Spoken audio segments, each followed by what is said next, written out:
5 दिनों तक आपको गर्मी से बिल्कुल भी छुटकारा आपको नहीं मिलने वाला है। हाँ, परसों हम एक्सपेक्ट कर रहे हैं, मतलब कि 14 तारीख को पंजाब के नॉर्दर्न पार्ट में कुछ पार्ट में आपको थोड़ी बहुत आपको बारिश हो सकती है WD के चलते। तो लोगों को मानसिक रूप से अभी तैयार रहना पड़ेगा कि अगले 5 से 7 दिनों तक उनको गर्मी का प्रकोप झेलना है। गर्मी अपना विभत्स रूप दिखलाने वाली है, ये हमने पहले ही ये जारी कर दिया था, पूर्वानुमान हमने जारी कर दिया था। और 16 मई से जो आपको हीट वेव के कंडीशंस जो इस्टेब्लिश हुए हैं पंजाब, हरियाणा और चंडीगढ़ में, अभी तक कंटिन्यू है। बीच में थोड़ी बहुत राहत मिली थी, WD आ गया था, उसके वजह से थोड़ी बहुत राहत मिली थी। ये सब एक्सट्रीम वेदर के केसेस हैं। हम लोगों को नहीं, सब लोगों को कॉन्शियस हो जाना पड़ेगा, सावधान हो जाना पड़ेगा और अपने इंडिविजुअल लेवल पर इसका इफोर्ट लेना पड़ेगा, तभी इसमें कुछ सरकार के चाहने से इसमें कुछ भी नहीं होने वाला है। और सपोज करिए आप घर से बाहर निकलते ही हैं तो आप सर को वाइट कलर के या फिर लाइट कलर के कॉटन कपड़े से आप ढके रहें सर को, और पूरे शरीर पर भी लाइट कलर के कॉटन कपड़े, ढीले ढाले कॉटन के वस्त्र पहने। दही हो गया, लस्सी हो गया, जलजीरा हो गया, नींबू पानी हो गया, बेल का शरबत हो गया, सत्तू हो गया, ये सब आप रेगुलर इंटरवल पर आप लेते रहें।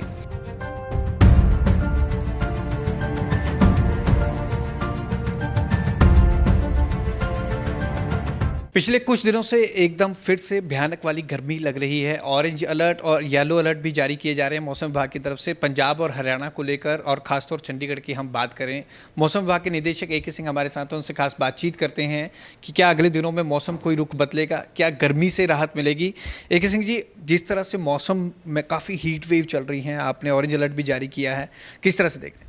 देखिए, जहाँ तक अभी प्रेजेंट सिचुएशन आपको इंडिकेट कर रहा है, जो हमारे चार्ट्स वगैरह सब दिखा रहे हैं, उसके अनुसार हीट वेव के कंडीशंस अगले 5 दिनों तक बिल्कुल इसी तरीक़ा से आपको जारी रहने वाले हैं।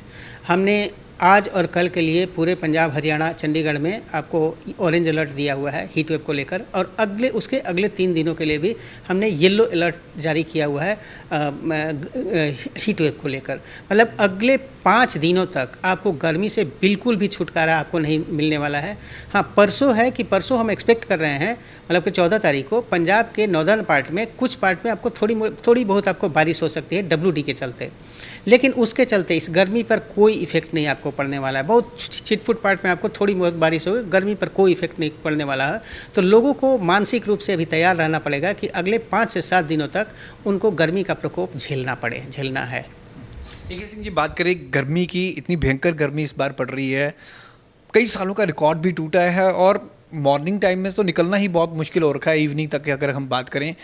इस बार जो गर्मी को लेकर ये इतना भयंकर रूप धारण कर रखा है मौसम ने, ये मतलब क्यों हुआ है, क्या इसके कारणों पर स्टडी हुई है? देखिए, अभी आपको जो भी चल रहा है, पहला बात कि हमने तो अप्रैल में ही पहले ही डिक्लेयर कर दिया था कि इस बार जो एक्सट्रीम केसेज आपको होने वाले हैं, मतलब गर्मी अपना विभत्स रूप दिखलाने वाली है, ये हमने पहले ही ये जारी कर दिया था, पूर्वानुमान हमने जारी कर दिया था, और वही हो रहा है। और 16 मई से जो आपको हीट वेव के कंडीशंस जो इस्टेब्लिश हुए हैं पंजाब, हरियाणा और चंडीगढ़ में, अभी तक कंटिन्यू है। बीच में थोड़ी बहुत राहत मिली थी, WD आ गया था, उसके वजह से थोड़ी बहुत राहत मिली थी। ये सब एक्सट्रीम वेदर के केसेस हैं, बिल्कुल एक्सट्रीम वेदर के केसेस हैं, क्योंकि आपने कुछ पार्ट्स में सुना होगा, कुछ दिन आपको पारा जो है 50+ भी चला गया था, 47, 48 तो बिल्कुल नॉर्मल बात होगी। ये सब एक्सट्रीम वेदर के केसेस हैं, और ये सब एक्सट्रीम वेदर के केसेस इंडिकेट करते हैं कि ग्लोबल वार्मिंग हो रही है। तो ये ग्लोबल वार्मिंग का ही इफ़ेक्ट है कि ये सब आपको हो रहे हैं, और यही आपको एक इंडिकेशन नहीं है, आपको बहुत सारे इंडिकेशन आपको मिल चुके हैं। जैसे आप इस साल जो है जनवरी का ठंड याद करिए, जब पूरा पंजाब कांप चुका था कोहरे से और ठंड से, वो भी एक्सट्रीम वेदर था। आप पिछले साल का 8, 9, 10 जुलाई याद करिए, जब आसमानी आफत आ गई थी बारिश के रूप में, वो भी एक्सट्रीम वेदर था। इस बार जो फजीलका में जो आया, ये मालवा रीजन में जो आया टॉर्नेडो का घटना, वो बिल्कुल एक्सट्रीम केस है। पिछले साल भी उसी रीजन में आया था, इस साल भी उसी रीजन में आया था। तो ये एक्सट्रीम वेदर के केसेस आपको बढ़ रहे हैं। इसका मतलब क्लियर कट इंडिकेशन है कि ग्लोबल वार्मिंग हो रही है, और उसका इफेक्ट हमारी क्लाइमेटोलॉजी पर आ रहा है। हमारा मौसम जो है बेतरह प्रभावित हो रहा है। सर, ग्लोबल वार्मिंग का ये पता चल रहा है, लेकिन इसको लेकर लगता है कुछ ना कुछ करना चाहिए केंद्र सरकार को भी। क्या मौसम विभाग भी इस पर अपने तौर पर कोई गाइडेंस जारी कर रहा है? स्टेटों को कुछ ना कुछ करना चाहिए, नहीं तो आने वाले दिनों में अब जैसे गर्मी बहुत पड़ रही है, फिर आने वाले दिनों में सर्दी बहुत पड़ेगी। देखिए हमारा जो डोमेन है वेदर फोरकास्टिंग का, और वेदर फोरकास्टिंग को लेकर मतलब कि क्या क्या करना है, इसके प्रिवेंटिव मीटर क्या हो सकते हैं, या फिर आईबीएफ मतलब इम्पैक्ट फोरकास्ट क्या हो सकता है, ये हम कॉन्स्टेंटली पब्लिक को, आपको, सरकार को, और इसको हम कंटिन्यूसली हम बताते जा रहे हैं। और जहाँ तक आप ग्लोबल वार्मिंग की बात कर रहे हैं, ये कोई मतलब कि स्टेट का विषय नहीं रहेगा, ये एक ग्लोबल इशू है। तो अभी आपको जिस तरीका का सिचुएशन आपको प्रिवेल कर रहा है, हम लोगों को नहीं, सब लोगों को कॉन्शस हो जाना पड़ेगा, सावधान हो जाना पड़ेगा, और अपने इंडिविजुअल लेवल पर इसका ये इफोर्ट लेना पड़ेगा। तभी इसमें कुछ सरकार के चाहने से इसमें कुछ भी नहीं होने वाला है। हम इंडिविजुअल लेवल पर क्या कर सकते हैं, उस पर हमको ध्यान देना। इसका एक ही सोल्यूशन है कि ग्रीन हाउस गैसेज जो है उसका इमिशन जो है आपको कर्टेल किया जाए इन्वायरमेंट में। उसके लिए सबको एफोर्ट लेना पड़ेगा, या फिर ग्रीन हाउस गैसेज के चलते मतलब हमारे लेवल पर जो इमिशन हो रहा है उसको कर्टेल करने का कोशिश किया जाए। यही एक सोल्यूशन है। एफॉरेस्टेशन किया, जितने ज़्यादा से ज़्यादा हो सकता है पेड़ लगाया जाए, यही एक सोल्यूशन हो सकता है। लेकिन हम जनमानस को इसमें चेतना लानी पड़ेगी, सिर्फ सरकार के इफोर्ट से कुछ नहीं होने वाला है। सर, आने वाले दिनों में मानसून भी आने वाला है, क्या आने वाले मानसून में भी इस तरह की बारिश खूब देखी जाएगी इस बार?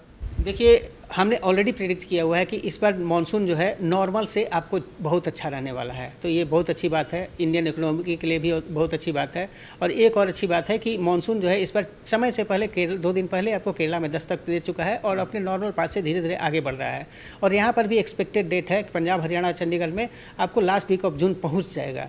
और जहाँ तक मानसून की बात है, हम एक्सपेक्ट कर रहे हैं कि इस बार नॉर्मल से अच्छा रहने वाला है मानसून। और लोगों को सर कोई एडवाइस देना चाहें गर्मी से बचने के लिए? देखिए, गर्मी से बचने के लिए तो बस यही उपाय बचता है कि जो पीक आवर्स है 10-11 से लेकर के आपको शाम 4-5 बजे तक, यदि एक्सीडेंसी नहीं हो तो घर से बिल्कुल भी बाहर निकलने की आवश्यकता नहीं है। और सपोज करिए आप घर से बाहर निकलते ही हैं तो आप सर को वाइट कलर के या फिर लाइट कलर के कॉटन कपड़े से आप ढके रहें सर को, और पूरे शरीर पर भी लाइट कलर के कॉटन कपड़े, ढीले ढाले कॉटन के वस्त्र पहने, तब आपको निजात मिल सकता है। इसके अलावा अपने आप को पूरी तरह से हाइड्रेट किए रहें। पानी भी पिएं, इंडियन कन्वेंशनल ड्रिंक पर जाएं, दही हो गया, लस्सी हो गया, जलजीरा हो गया, नींबू पानी हो गया, बेल का शरबत हो गया, सत्तू हो गया, ये सब आप रेगुलर इंटरवल पर आप लेते रहें। और ख़ासकर जिनकी इम्यूनिटी वीक है, हमारे छोटे बच्चे हो गए, हमारे बुजुर्ग हो गए, या फिर प्रेग्नेंट महिलाएं हो गई, इनका विशेष ध्यान रखें। और यदि एक्सीडेंसी नहीं हो तो इनको घर से बिल्कुल भी बाहर नहीं निकलने दें। और मान लीजिए कि इन सब चीज़ को होते हुए भी आप लो फील कर रहे हैं, आपको मतली आ रही है, उल्टी जैसा लग रहा है, या आप अपने आप को बिल्कुल असहाय जैसा महसूस कर रहे हैं, मतलब समझिए कि आप पर गर्मी ने असर दिखाना शुरू कर दिया है, इमीडिएटली डॉक्टर को कंसल्ट करें। Thank you so much sir.